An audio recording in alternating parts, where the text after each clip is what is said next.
You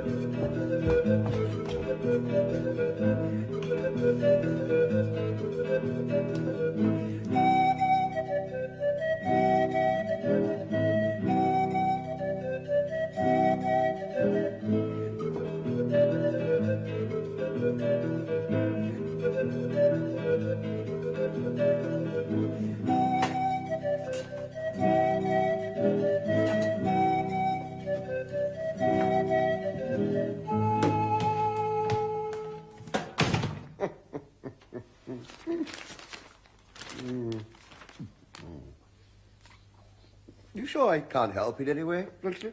Quite sure, thank you, Major. Sir Ronoff and I will manage it.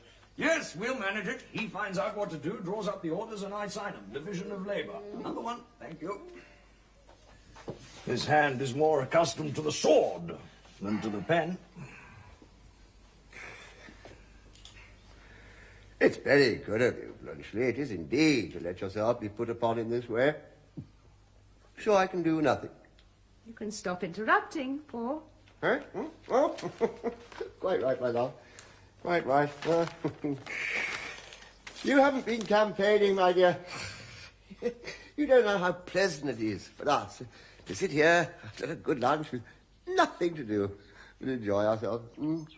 One thing I want to make me thoroughly comfortable. What is that? My old coat. I don't feel at home in this one. I feel as if I was on parade. Oh, my dear Paul, how absurd you are about that old coat. It must be in the blue closet where you left it hanging up. I tell you, I've looked there. Am I to believe my own eyes or not?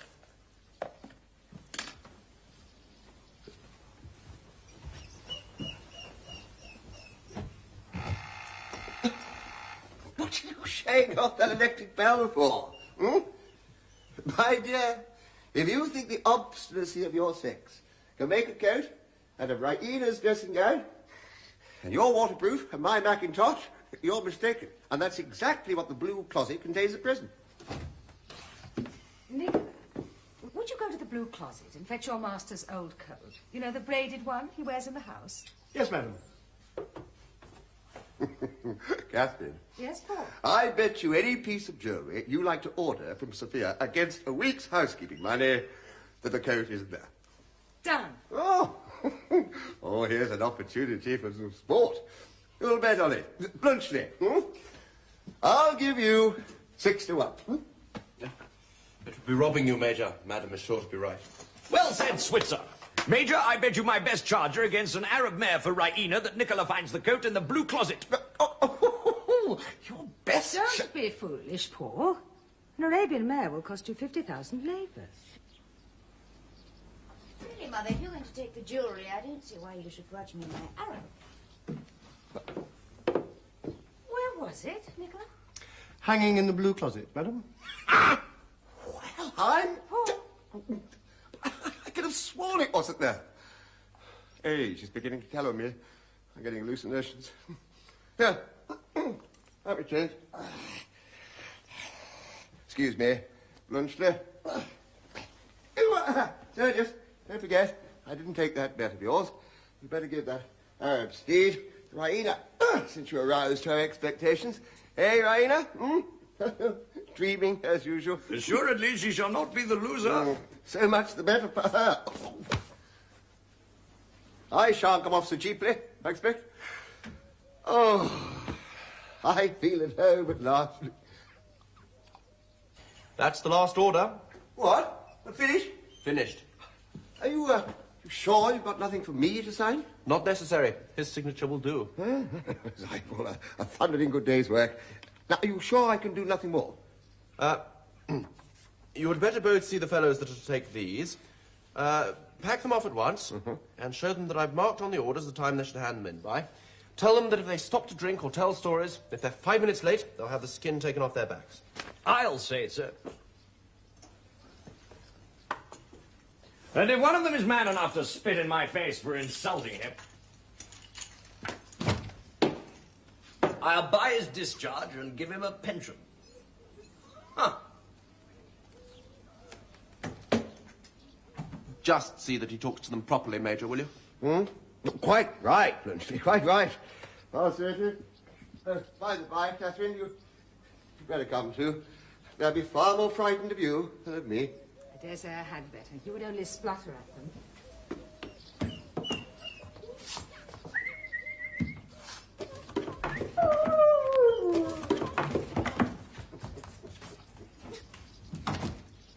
What an army.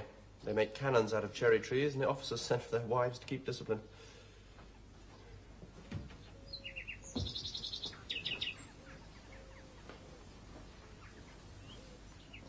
You look ever so much nicer than when we last met.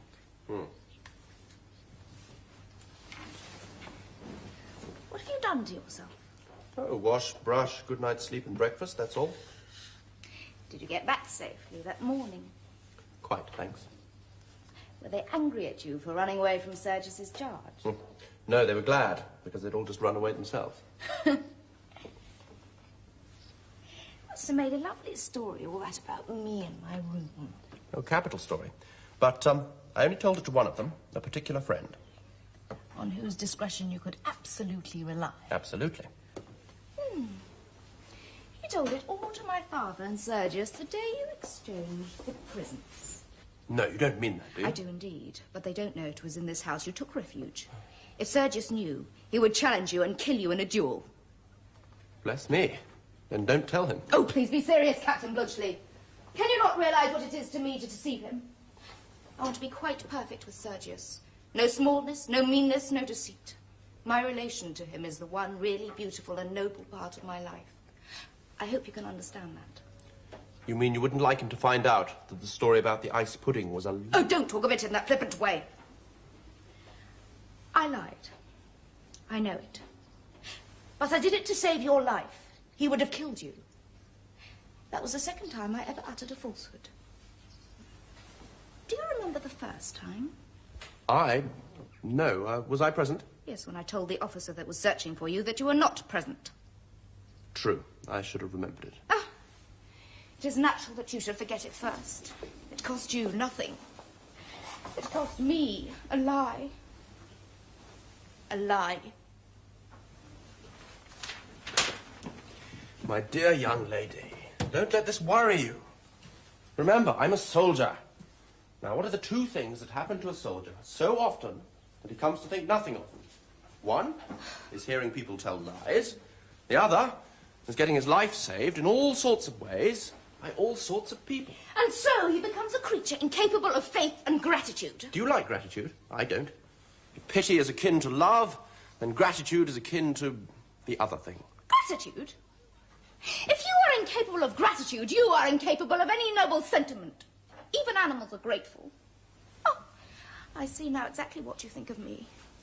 You were not surprised to hear me lie. To you, it was probably something I did every day, every hour. That is how men think of women. There was reason in everything. You said you'd only tell 2 lies in your whole life. Dear young lady, isn't that rather a short allowance? I'm quite a straightforward man myself, but it wouldn't last me a whole morning. Do you know, sir, that you are insulting me? I can't help it. When you strike that noble attitude and speak in that thrilling voice, I admire you, but I find it impossible to believe a single word you say. Captain Bluntschli! Yes? Do you mean what you said just now? Do you know what you said just now? I do. I?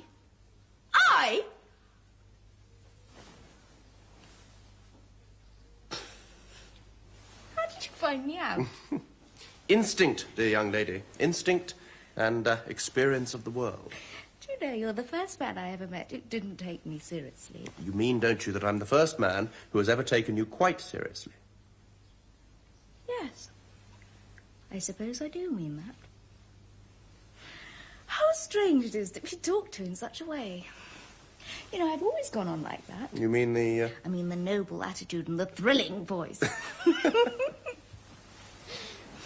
I did it as a tiny child to my nurse. She believed in it. I do it before my parents. They believe in it.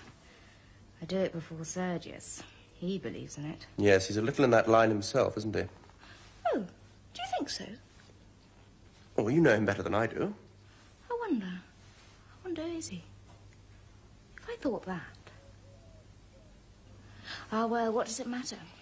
I suppose now you found me out, you despise me. Oh, no. My dear young lady, no, no, no, 1,000 times no. It's part of your youth, part of your charm.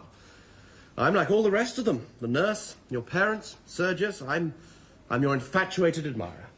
Really? Hand aufs Herz. Really and truly. But what did you think of me for giving you my portrait? Your portrait? You never gave me your portrait. You mean to say you never got it? No. When did you send it to me? I did not send it to you. It was in the pocket of that coat. Oh, I never found it. It must be there still. There still? For my father to find the first time he puts his hand in his pocket? Oh, how can you be so stupid? Well, it doesn't matter. I suppose it's only a photograph. How can he tell who it was intended for? Tell him he put it there himself. Oh, yes, that is so clever, isn't it? Oh, what am I going to do?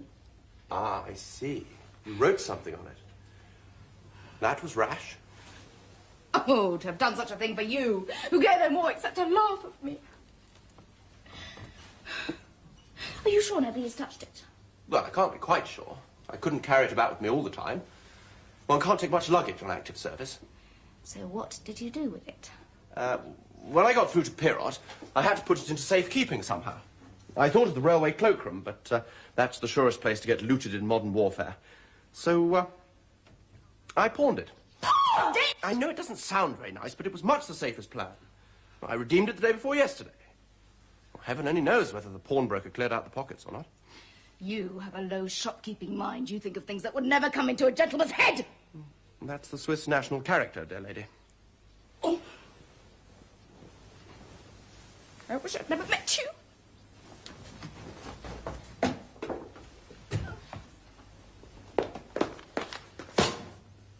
For you. The messenger's waiting. Will you excuse me? The last postal delivery that reached me was 3 weeks ago. These are the subsequent accumulations. 4 telegrams a week old.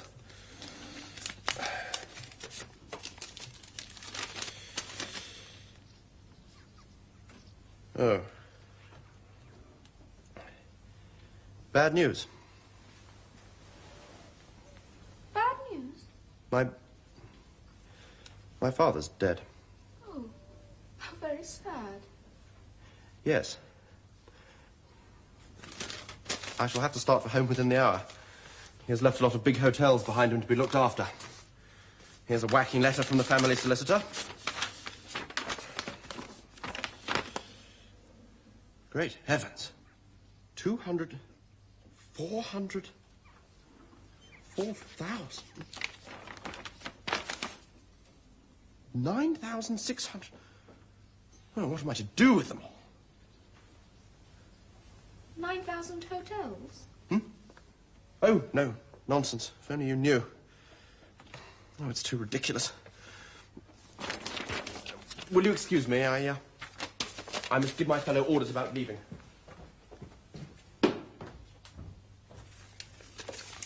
He's not much heart, that Swiss. He's not a word of grief for his poor father. Grief? A man who's been doing nothing but killing people for years. What does he care? What does any soldier care? Major Saranov has been fighting too, and he has plenty of heart left. I thought you wouldn't get much feeling out of your soldier. I've been trying all the afternoon to get a minute alone with you, my girl. Why, what fashion is that of wearing your sleeve, child? My own fashion. Indeed. If the mistress catches you, she'll talk to you. Is that any reason why you should take it on yourself to talk to me? Come, don't be so contrary with me. I have some good news for you. See? 20 labors. Sergius gave me that. Out of pure swagger. All in his money, soon parted. And there, 10 labors more. The Swiss gave me that for backing up the mistress's and Raina's lies about him. He's no fool, he isn't. Well, you should have heard old Catherine downstairs. As polite as you please to me. Telling me not to mind the Major being a little impatient, as they knew what a good servant I was. After making a fool and a liar of me before them all. The 20 shall go to our savings, and you shall have the 10 to spend. If you'll only talk to me so as to remind me that I'm a human being. I get tired of being a servant occasionally. Yes. Sell your manhood for 30 lavers and buy me for 10. Keep your money. You were born to be a servant. I was not. When you set up your shop, you will only be everybody's servant instead of somebody's servant. Ah, wait till you see. We shall have our evenings to ourselves, and I shall be master in my own house, I promise you. You shall never be master in mine.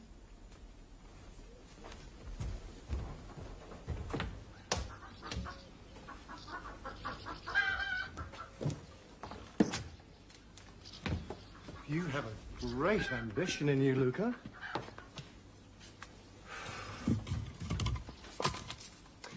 Remember, if any luck comes to you, it was I that made a woman of you. You? Yes, me. Who was it made you give up wearing a couple of pounds of false hair on your head and reddening your lips and cheeks like any other Bulgarian girl? I did. Who taught you to trim your nails, keep your hands clean, be dainty about yourself, like a fine Russian lady? Me. Do you hear that? Me. I've often thought that if Raina were out of the way, and you're just a little less of a fool, and Sergius just a bit more of one, you might come to be one of my grandest customers, instead of only being my wife and costing me money. I believe you would rather be my servant than my husband. You would make more out of me. Oh, I know that soul of yours. Never you mind my soul. But just listen to my advice. If you want to be a lady, your present behavior to me won't do at all. Unless when we're alone. It's too sharp and impudent. And impudence is a sort of familiarity. It shows affection for me. And don't you try being high and mighty with me either. You're like all country girls.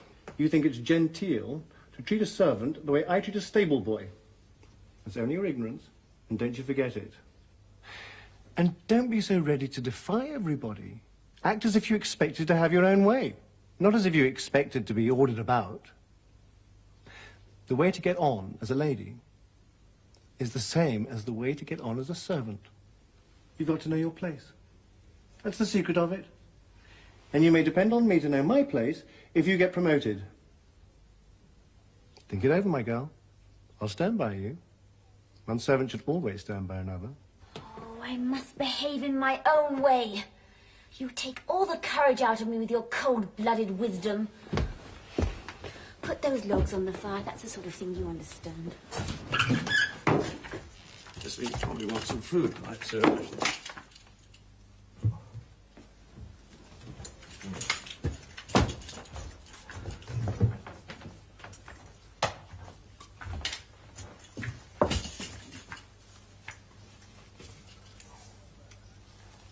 I'm not in the way of your work, I hope. Oh, no, sir. Thank you kindly. I was only speaking to this foolish girl about her habit of running up here to the library whenever she gets the chance to look at the books. It's the worst of her education, sir. It gives her habits above her station. Make that table tidy, Luca, for the Major.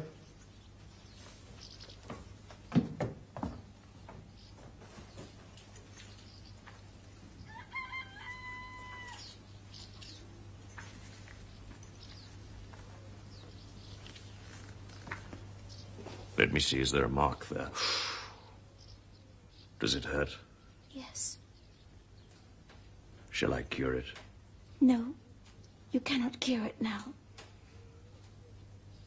Sure. Don't trifle with me, please. An officer should not trifle with a servant. That was no trifle, Luca. Oh. Are you sorry? I am never sorry. I wish I could believe a man could be as unlike a woman as that. I wonder, are you really a brave man? Yes, I am a brave man. My heart jumped like a woman's at the first shot. But I found in the charge that I was brave, yes. That at least is real about me. Did you find in the charge that the men whose fathers are poor like mine were any less brave than the men who are rich like you? Not a bit. They all slashed and yelled and cursed like heroes. Sure, the courage to rage and kill is cheap. My English bull terrier has as much of that sort of courage as the whole of the Bulgarian nation and the whole of the Russian nation at its back. But he still lets my groom thrash him all the same, don't you? Ah, that's your soldier all over. No, Luca, your poor men can cut throats, but they're afraid of their officers. They put up with insults and blows. They stand by and see one another punished like children, aye, and help to do it when they're ordered. And the officers, well, I'm an officer.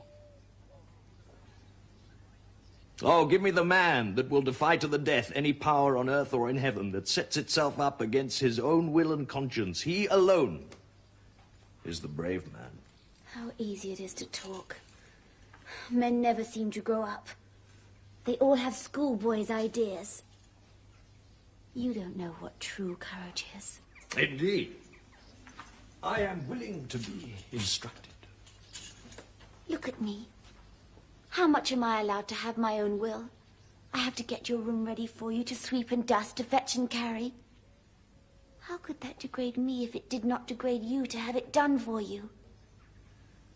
But if I were Empress of Russia, above everyone in the world, then, though according to you I could show no courage at all, you should see. You should see.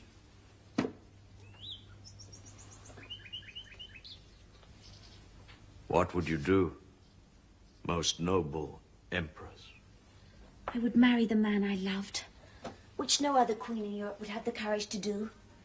If I loved you, though you would be as far beneath me as I am beneath you, I would dare to be the equal of my inferior. Would you dare as much if you loved me? No. If you felt the beginnings of love for me, you would not let it grow. You would not dare.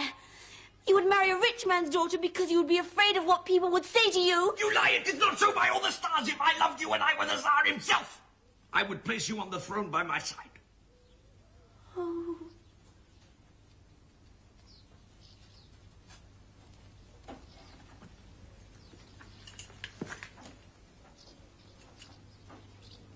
You know that I love another woman. A woman as high above you as heaven is above earth, and you are jealous of her. I have no reason to be. She will never marry you now. The man I told you of has come back. She will marry the Swiss.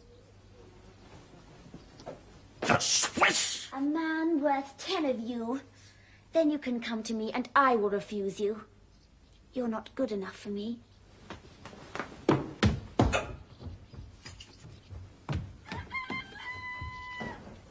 I will kill the Swiss!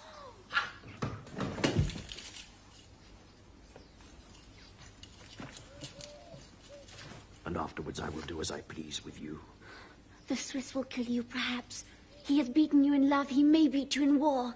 Do you think I believe that she whose worst thoughts are higher than your best ones is capable of trifling with another man behind my back? Do you think she would believe the Swiss if you told her now that I am in your arms? Damnation, oh damnation! Mockery, oh mockery! Everywhere, everything I think is mocked by everything I do! Coward, liar, fool! Shall I kill myself like a man or live and pretend to laugh at myself?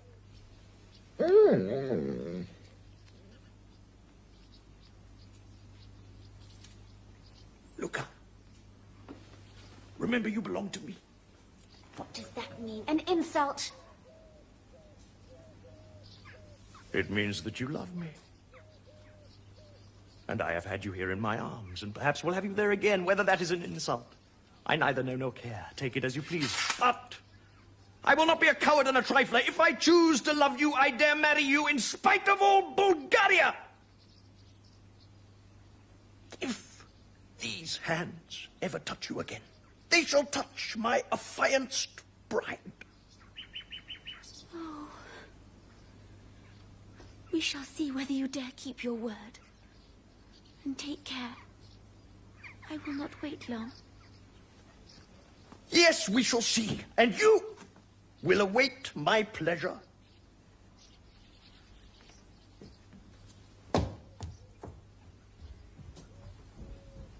Afternoon, Luca.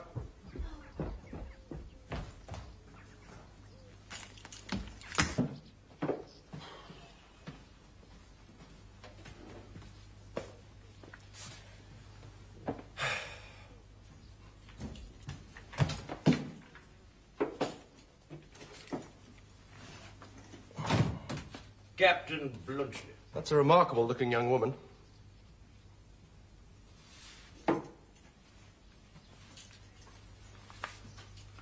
Captain Blunchley, you have deceived me. You are my rival. I brook no rivals. At 6 o'clock, I shall be in the drilling ground on the Klissura Road, alone on horseback with my sabre. Do you understand? Oh, thank you. That's a cavalryman's proposal. I'm in the artillery, and I have the choice of weapons. If I come, I shall bring a machine gun. And there shall be no mistake about the cartridges this time. Take care, sir. It is not our custom in Bulgaria to allow invitations of that kind to be trifled with. Who? Don't talk to me about Bulgaria. You don't know what fighting is. But have it your own way. Bring your sabre along. I'll meet you. Well said, Switzer! Shall I lend you my best horse? No, damn your horse. Thank you all the same, my dear fellow. I shall fight you on foot. Horseback's too dangerous. I don't want to kill you if I can help it. I've heard what Captain Blunchley has said, Sergius. You are going to fight. Why?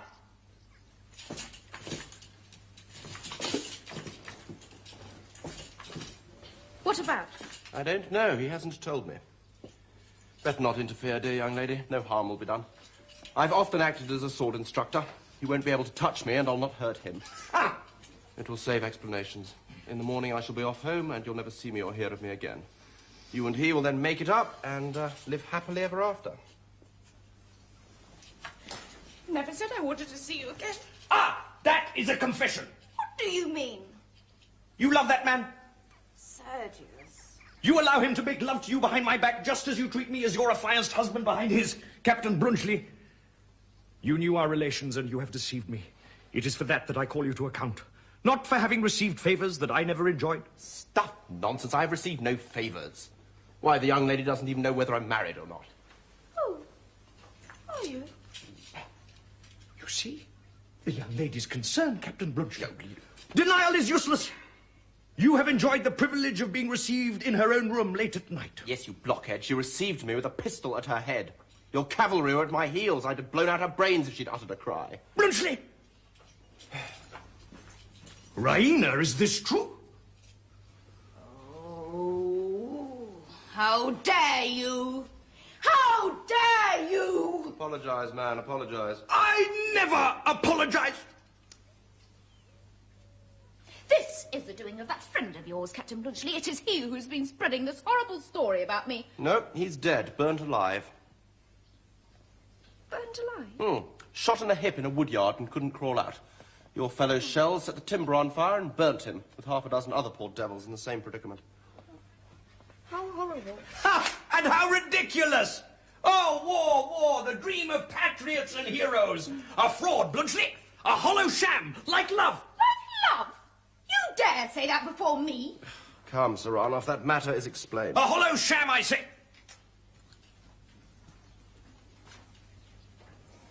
Would you have come back here if nothing had gone between you except at the muzzle of your pistol? Raina is mistaken about your friend who was burnt. He was not my informant. Who then? Ah, Luca, my maid, my servant. You were with her this morning, all that time after. Oh, what sort of God is this I've been worshipping? Do you know, I looked out of the window this morning as I went upstairs to have another sight of my hero. And I saw something I did not understand then. You were making love to her. You saw that? Only too well. Raina, our romance is shattered. Life's a farce. You see? He's found himself out now. Blunchley, I have allowed you to call me a blockhead. You may now call me a coward as well.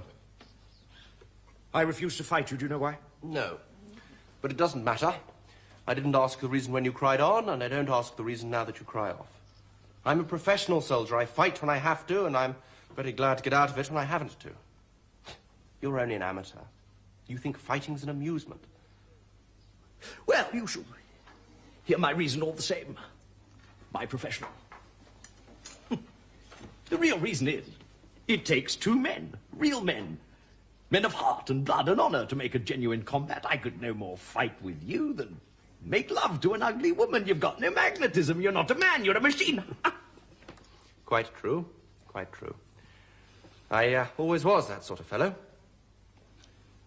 I'm really very sorry. But now that you've found out that life isn't a farce, but something quite sensible and serious, well, what further obstacle is there to your happiness? You are very solicitous about my happiness and his. Have you forgotten his new love, Luca? It is not you he must fight now, but his rival, Nicola. Rival? Yes, do you not know that they're engaged? Nicola? Are fresh abysses opening? Nicola! Ah! Yes. A shocking sacrifice, isn't it? Such beauty, such intellect, such modesty, wasted on a middle-aged servant man. Oh, really, Sergius? You cannot stand by and allow such a thing. It would be unworthy of your chivalry. Viper!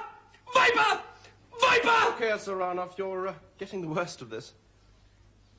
Do you realize what this man has done, Captain Blunchley? He has set that girl as a spy on us, and her reward is that he makes love to her. False! Monstrous! Monstrous! Do you deny that she told you about Captain Blunchley being in my room? No, but I... Do you deny that you were making love to her when she told you? No, but I tell you... It is unnecessary to tell us anything more. That is quite enough for us. I told you you were getting the worst of it, Saranov. Tiger! Cat! Do you hear this man calling me names, Captain Blunchley? What else can he do, dear lady? He must defend himself somehow. Come now, don't quarrel. What good does it do?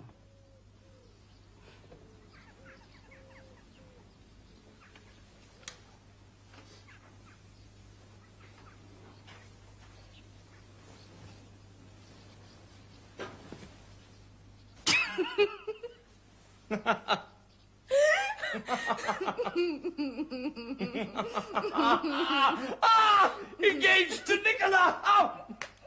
Well, Blunchley, you were right to treat this huge imposture of a world coolly. I dare say you think us a couple of grown-up babies, don't you? He does, he does. Swiss civilization, nurse-tending Bulgarian barbarism. Eh, Blunchley? Not at all, I assure you. I'm just very glad to get you two quieted. There. Now, let's be friendly and talk this over in a pleasant sort of way. Where is this other young lady? Listening at the door, probably. I will prove that that, at least, is a calumny. Ah! Judge her, Blunchley! You, the cool, impartial man, judge the eavesdropper! Oh, I mustn't judge her. I once listened to myself outside a tent when there was a mutiny brewing. It's all a question of the degree of provocation. My life was at stake. My love was at stake. I'm not ashamed. Your love? Your curiosity, you mean? My love, stronger than anything you can feel, even for your chocolate cream soldier. What does that mean? It means... Oh, I remember the ice pudding, a paltry taunt girl. Excuse my shirt sleeves, gentlemen. Right, you know, somebody must be wearing that coat of mine. Somebody with a differently shaped back. It's all burst open at the sleeves. Your mother is mending it. And we should make haste. I shall catch cold.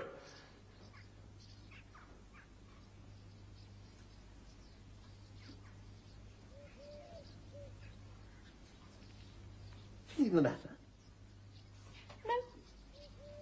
No. Nothing. Nothing. Oh, that's all right.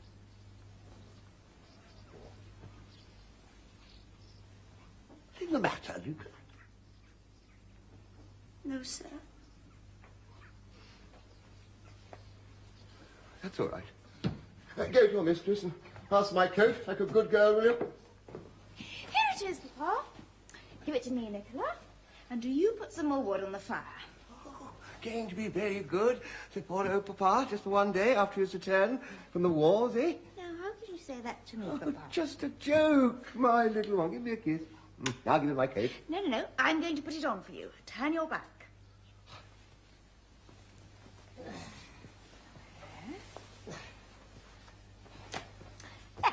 Comfortable, dear? Quite, my little love, quite. I found something funny. What's the meaning of it? Hello. I could have sworn. I wonder what... Ah, your mother's taken it. Taken what? Your photograph with an inscription. Raina, to her chocolate cream soldier, a souvenir. There's more to this than meets the eye. And I'm going to find it out. Nicola. Sir? Did you spoil any pastry of Miss Raina's this morning? You heard Miss Raina say that I did, sir. I know that, you idiot. Was it true? I'm sure Miss Raina is incapable of saying anything that is not true, sir. Are you? Then I'm not. Come. Do you think I don't see it all? Sergius, you're the chocolate cream soldier, aren't you? I? A chocolate cream soldier? Certainly not. Not? Do you mean Raina sends things like that to other men? The world is not such an innocent place as we used to think it, Petkoff. It's all right, Major. I'm the chocolate cream soldier. The gracious young lady saved my life by giving me chocolate creams when I was starving. Shall I ever forget their flavour? My late friend Stoltz told you the story at Pirot. I was the fugitive. Sergius, do you remember how these two women went on this morning when we mentioned it? Ah. Oh. You are a nice young woman, aren't you?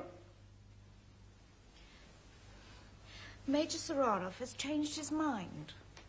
And I did not know that Captain Blunchley was married when I wrote that on the photograph. I'm not married. You said you were. I did not. I positively did not. I never was married in my life.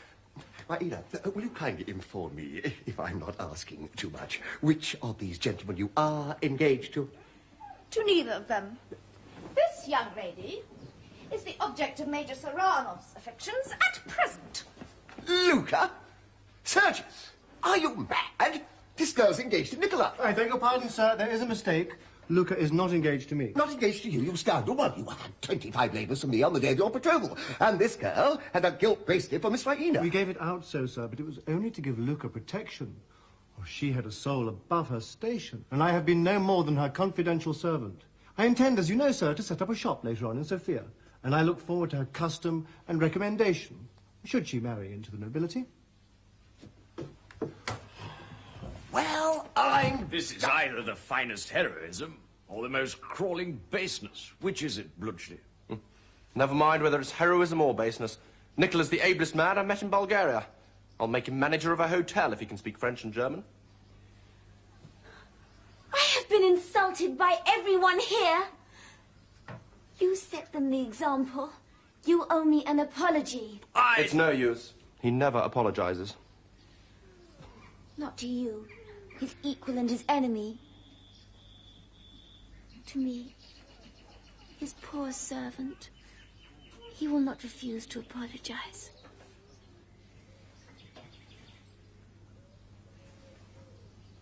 You're right.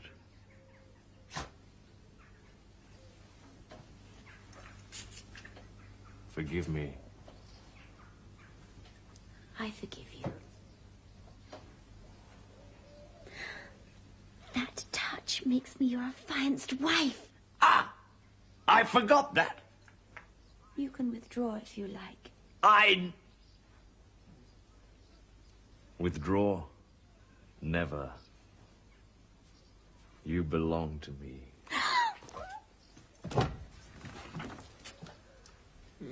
What does this mean? It would appear, my dear, that Sergius is going to marry Luca instead of Raina. No, don't blame me. I've nothing to do with it. Marry Luca? Sergius, you are bound by your word to us. Nothing binds me. Saranov, your hand, my congratulations. These heroics of yours have their practical side, after all. Gracious young lady, the best wishes of a good Republican. Luca, you've been telling stories. I have done Raina no harm. Raina? I have a right to call her Raina. She calls me Luca. I told Major Saranov she would never marry him if the Swiss gentleman came back. I thought you were fonder of him than of Sergius. You know best whether I was right. What nonsense. I assure you, my dear Major, my dear Madam, the gracious young lady simply saved my life, nothing else. She never cared 2 straws for me. Why, bless my heart and soul, look at the gracious young lady and look at me. She, rich, young, beautiful, with her imagination full of fairy princes and noble natures and cavalry charges and goodness knows what. And I, a commonplace Swiss soldier who hardly knows what a decent life is after 15 years of barracks and battles. A vagabond. A man who has spoiled all his chances in life through an incurably romantic disposition. Excuse me, Bluntschli. What did you say had spoiled your chances in life? An incurably romantic disposition. I ran away from home twice when I was a boy. I went into the army instead of into my father's business. I climbed the balcony of this house when any other man of sense would have dived into the nearest cellar. I came sneaking back here to take another look at the young lady when any other man my age would have sent the coat back. My coat? Yes, that's the coat I mean. Would have sent the coat back and gone quietly home. And do you suppose that I am the sort of fellow a young girl falls in love with? Why, look at our ages. I'm 34. I don't suppose the young lady is much over 17. All that adventure, which was life or death to me, was only a schoolgirl's game to her. Chocolate creams and hide-and-seek. Here's the proof. Now I ask you, would a woman who took the affair seriously have sent me this and written on it, Raina, to her chocolate cream soldier, a souvenir? That's what I was looking for. How the deuce did it get there? I have put everything right, I hope, gracious young lady. I quite agree with your account of yourself. You are a romantic idiot. Next time, I hope you will know the difference between a schoolgirl of 17 and a woman of 23. 23? Bluntschli, my one last belief is gone. Your sagacity is a fraud like everything else. You've less sense even than I. 23. 23. In that case, Major Petkov, I beg to propose formally to become a suitor for your daughter's hand in place of Major Saranov, retired. You dare! If you were 23 when you said those things to me this afternoon, I shall take them seriously. I doubt, sir, whether you quite realize my daughter's position, or that of Major Sergius Saranov, whose place you propose to take. The Petkovs and the Saranovs are known as the richest and most important families in the country. Our position is almost historical. We can go back for 20 years. Never mind all that, Catherine. We'd be only too happy. I question your position, but hang it all, you know. Raina is accustomed to a very comfortable establishment. I mean, Sergius has 20 horses. But who wants 20 horses? We're not going to keep a circus. My daughter, sir, is accustomed to a first-rate stable. Oh, shh, Mother, you're making me ridiculous. Oh, well, if it comes to a question of establishment, here goes. How many horses did you say? 20, noble Switzer. I have 200 horses. How many carriages? 3. I have 70. 24 of them will take 12 inside, besides 2 on the box, not counting the driver and conductor. How many tablecloths have you? Well, how the deuce should I know? Have you 4,000? No. I have. I have 9,600 pairs of sheets and blankets with 2,400 eider-down quilts. I have 10,000 knives and forks, and the same quantity of dessert spoons. I have 6 palatial establishments, besides 2 livery stables, a tea gardens, and a private house. I have 4 medals for distinguished services. I have the rank of an officer and the standing of a gentleman, and I have 3 native languages. Show me any man in Bulgaria who can offer as much.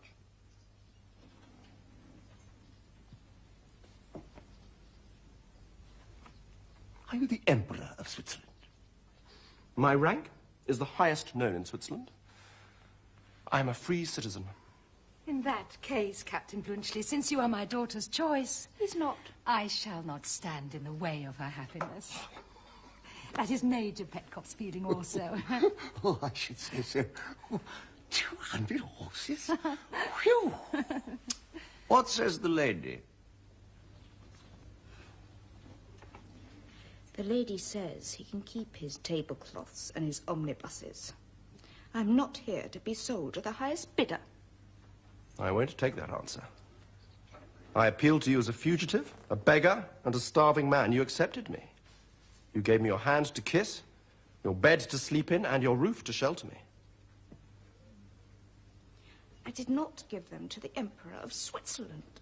That's just what I say. Now, tell us whom you did give them to.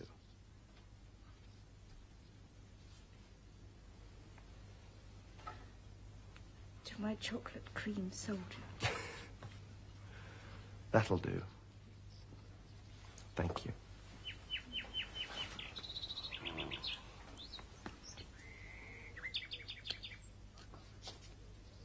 Time's up, Major. You've managed those regiments so well, you're sure to be asked to get rid of some of the infantry of the Timok division. Send them home by way of Lom Palanka. Saranov, don't get married until I come back. I shall be here punctually at 5 in the evening on Tuesday fortnight. Gracious ladies, good evening.